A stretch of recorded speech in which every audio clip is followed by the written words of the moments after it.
stimule la réflexion, nourrit le dialogue. Cube. On va s'entretenir avec Guy Perkins, qui est blogueur militant pour la laïcité, la pensée critique. Je l'avais dit, on va parler de religion, de laïcité. On a parlé de laïcité. Là, parlons un peu de religion parce que, écoute, là, on en parle un peu moins depuis que Joe Biden a jeté l'éponge, mais n'oublions pas que Donald Trump a été victime d'un attentat contre sa personne. C'était samedi, il y a 2 semaines.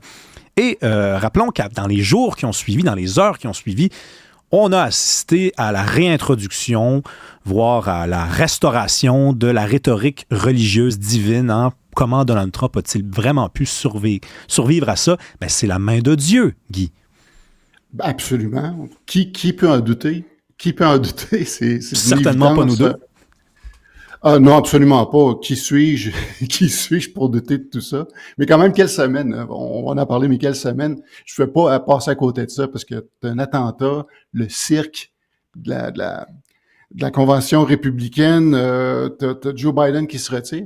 Mais oui, l'histoire de ça, moi, quand j'entends des trucs de même, de rattacher un événement, c'est-à-dire, oui, j'ai utilisé le mot miraculeux parce que quand on regarde, il s'est fait vraiment chauffer les oreilles. Mais de tout de suite attribuer ça à Dieu, c'est vraiment un ridicule consommé. Et moi, ça me fait saigner les oreilles quand j'entends ça, tu sais. Mais c'est habile parce que... Ouais, mais à un moment donné, il faut que les gens s'arrêtent parce que eux utilisent ça, les politiciens qui vont récupérer ça pour leur rhétorique, c'est une chose. Mais il y a tellement de dissonance au niveau des partisans de Trump qui vont même adhérer à ça sans même se poser de questions. Parce que bon, prenons juste le phénomène sur la base de la théologie. Donc, ce qu'on va dire que Dieu, il faut se rappeler qu'on attribue à Dieu d'être omnipotent et omniscient. Donc, être omniscient, ça veut dire quoi? C'est qu'il sait tout d'avance. Puis même, on va dire de Dieu que c'est lui qui a établi un plan. On a tous un plan qui a été prédéterminé pour nous. Alors, ça fait partie de son plan. Alors, si c'est le cas, pourquoi les gens vont se fâcher ou être outrés de voir que Trump s'est fait tirer dessus, alors que par définition, on pourrait dire, ben écoutez, là, arrêtez de vous en faire, c'est le plan de Dieu, c'est son plan. Alors, qui êtes-vous pour justement de juger du plan de Dieu? Alors, juste là-dessus, c'est ridicule. Ensuite, de dire que lui, ben là, il y a quelqu'un qui est intervenu pour le sauver lui, mais les gens oublient que en faisant ça, il y a un type quand même qui est mort. Fait que je sais pas, mais on a tout un ego, là. C'est que la famille, justement, du pompier à la retraite qui a été tué, de quelle façon tu le prends, justement? OK, là, Dieu, OK, il a sauvé Trump, mais crème, c'est comme, il se contrefout, justement, du pompier derrière. Et ensuite, si omniscient, c'est qu'il savait d'avance tout ça qui allait se passer. Alors, pourquoi il a attendu à la toute dernière seconde pour intervenir, pour faire dévier la balle pour qu'elle n'atteigne pas Donald Trump? Et je ne sais pas si tu as vu passer ça sur les réseaux sociaux.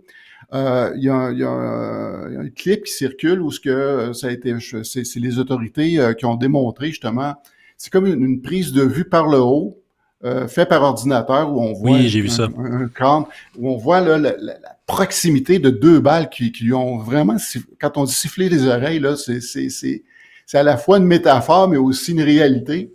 C'est absolument incroyable la chance qu'il a eue. Encore là, on pourrait critiquer ça sur différentes façons sur l'aspect théologique, mais on peut en parler aussi sur l'aspect réaliste, parce qu'il y a plusieurs facteurs qui jouaient en sa faveur quand même. Le tireur, les gens, il faut se souvenir, encore là, c'est beaucoup d'informations qui sont sorties depuis. Bon, on sait que c'est un jeune de 20 ans qui avait fait quelques cours de tir, mais qui était apparemment très, très mauvais. Contrairement à Lee Harvey Oswald, qui était un sniper qui avait une formation en tir à distance, mais lui, il était jeune, peu d'expérience, une arme qui tirait avec au-delà de 150 mètres. Donc, à partir de 150 mètres, tu commences à perdre la précision parce que tous les facteurs environnants peuvent influencer la qualité de ton tir. Le temps de s'installer, il n'y avait pas beaucoup de temps pour s'installer, toute la nervosité. Il y a plusieurs facteurs qui faisaient en sorte que les chances qu'il rate son tir étaient quand même assez élevées, là. Oui. Moi, l'argument, parce que je discute souvent avec des gens qui sont croyants et j'essaie de discuter dans le respect parce que même moi, je me pose certaines questions sur la vie, puis j'ai pas de position catégorique. Je suis encore dans le doute. Mais l'argument que j'aime servir aux gens quand même, et je trouve que c'est un argument, tu commenteras, mais que je trouve assez irréfutable, tu y as touché un peu, c'est qu'effectivement, si Dieu est impliqué dans cette histoire-là, comment se fait-il qu'un bon père de famille, un pompier, a été, lui, utilisé dans le scénario divin et utilisé de façon à ce qu'il meure de ça, à ce qu'il sorte, qu'il écope de toute cette histoire-là? Ça vient donner beaucoup de poids à ce que Woody Allen se disait dans le passé. Woody Allen disait, s'il s'avère qu'il existe un Dieu, le moins que l'on peut se dire de lui, c'est qu'il est fondamentalement un sous-performant, un underachiever. Donc, justement, un Dieu qui est supposément omniscient, omnipotent, qui est incapable première des choses, qui fait une création des créatures qui sont imparfaites, puis qu'en plus, il vient les blâmer d'être imparfaits par la suite. En partant, on peut voir que ce Dieu-là est assez médiocre. Tu veux faire un parallèle avec un film que j'ai pas vu, mais c'est un film des années 90, Fearless. Oui, ben justement, quand j'ai vu, Trump avait pas besoin de ce genre d'événement-là pour se croire invincible, parce que déjà, quand on regarde toutes les choses qui ont passé au travers, lui, que ce soit au niveau des affaires, de sa carrière politique, et même ses ennuis avec la cour, il s'en tire tout le temps, puis quand tu vis ce genre de situation-là, évidemment, tu peux pas faire autrement que de développer un sentiment d'invincibilité, puis surtout que lui, c'est assez clair, évidemment. Je suis pas psychologue, je l'ai pas traité, j'ai pas fait de diagnostic officiel, mais on peut facilement présumer que le type est un narcissique assez... il souffre de troubles narcissiques qui n'ont pas de traits de personnalité narcissique. Dans le film Fearless, il expose un phénomène là-dedans. C'est un film qui date de 1993, qui met en vedette Jeff Bridges. Et le personnage de Bridges survit à un crash d'avion. Et puis, évidemment, tout faisant en sorte qu'il aurait dû mourir dans ce crash-là, mais il survit.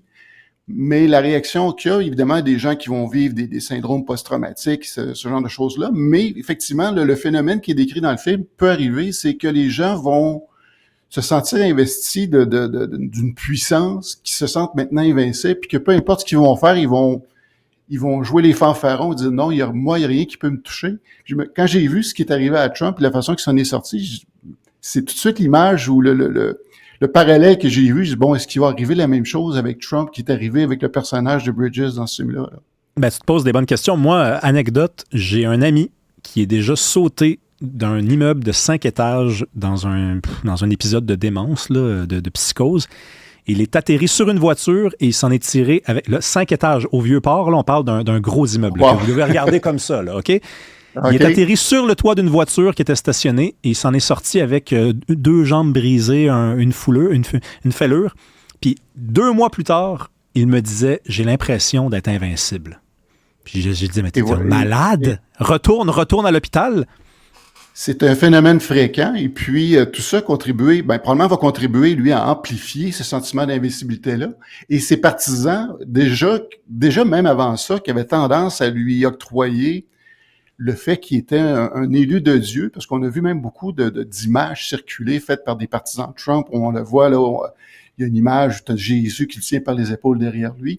Fait qu'il y a déjà toute cette iconographie-là qui s'installe. Puis on a vu pendant la convention républicaine la semaine passée, les gens se mettent eux-mêmes des patchs sur l'oreille droite, comme pour dire, on est avec toi, on te reconnaît. Dans le fond, la patch sur l'oreille droite que les gens se mettaient, c'est comme le chrétien qui porte son crucifix au cou, qui vont porter l'objet de sa souffrance sur eux, comme pour dire, ben voici, je me soumets à toi, mon Messie. C'est surréaliste. Je pensais pas qu'en 2024, aux États-Unis, qui, soit dit en passant, fête les 55e anniversaire de l'alunissage, le premier alunissage d'Apollo 11 en 1969, c'est ce pays-là qui a envoyé des hommes sur la Lune, qui, 55 ans plus tard, voit encore des messies dans des personnes aussi moches, moralement répressives que Donald Trump. Moi, ça me dépasse, mais il y a vraiment un phénomène de dissonance où les gens vont rationaliser tous les travers de Trump parce que c'est lui qu'ils ont choisi, c'est lui qu'ils veulent, parce qu'ils veulent battre le grand Satan qui, pour eux, est le Parti démocrate. Tu veux nous parler de la polarisation affective. Moi, je sais c'est quoi de la polarisation, mais c'est qu'est-ce que ça devient quand on lui mêle de l'affectif?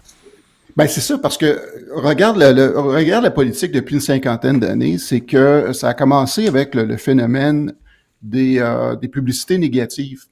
j'ai passé une bonne partie de ma carrière dans le domaine industriel à justement faire la promotion de notre compagnie, faire des ventes, puis tout ça. Puis évidemment, il y a un principe justement quand tu vas vendre ton produit, on va dire ta priorité, c'est de vanter ton produit, de pas diminuer ou cracher sur ton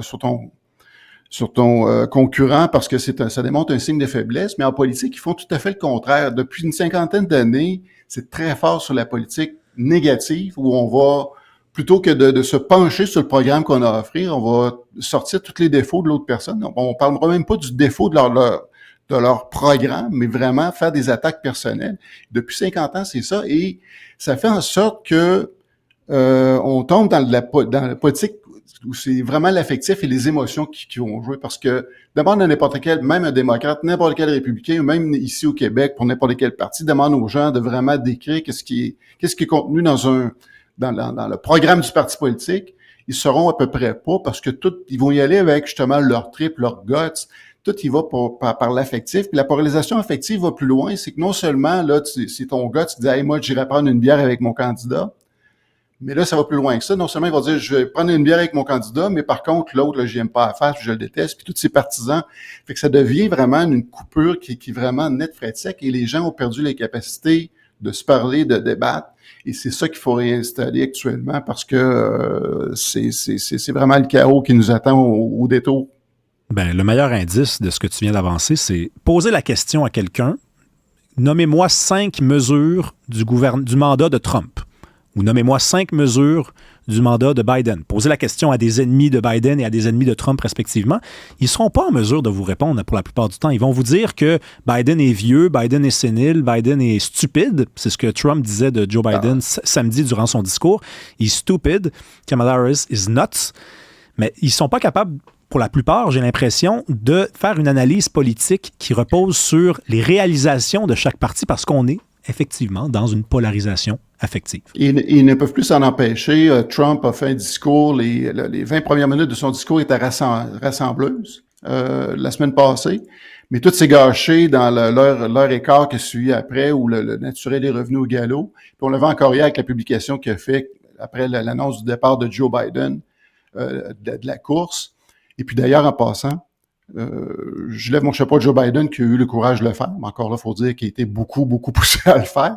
Quand même, là. Mais j'ai une exclusivité ce matin, c'est qu'au moins Biden va avoir du temps devant lui pour publier ou travailler sur ses mémoires, dont j'ai obtenu une copie de la page couverture. Ces mémoires vont s'appeler « Pourquoi je suis venu dans cette pièce ?» Oh là là, c'est chiant. C'est chiant. C'est chiant. Mais on a le droit, là. On a le droit. Oui. C'est dans ma nature, c'est les gens qui me connaissent savent que je peux aller dans ce genre de raccoin-là. Ben non, mais moi, ça me dérange pas le pantoute. D'autant plus que c'est encore le président des États-Unis. À un moment donné, on peut quand même se moquer de quelqu'un qui occupe le poste le plus important au monde et qui est certainement pas capable de le faire, là. Oui, c'était d'une évidence. Alors, et soudainement, ce qui est intéressant, c'est que soudainement, on reprochait à peu près tout le monde du camp, que ce soit du camp républicain ou démocrate, que Biden était vieux et trop vieux.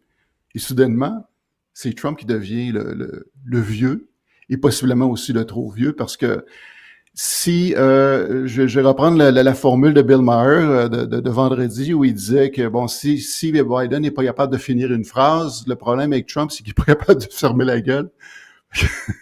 C'est bien dit. C'est ça, c'est qu'en plus, il est capable de parler, d'aligner des phrases, mais par contre, il faut quand même s'arrêter au contenu de ce qu'il dit.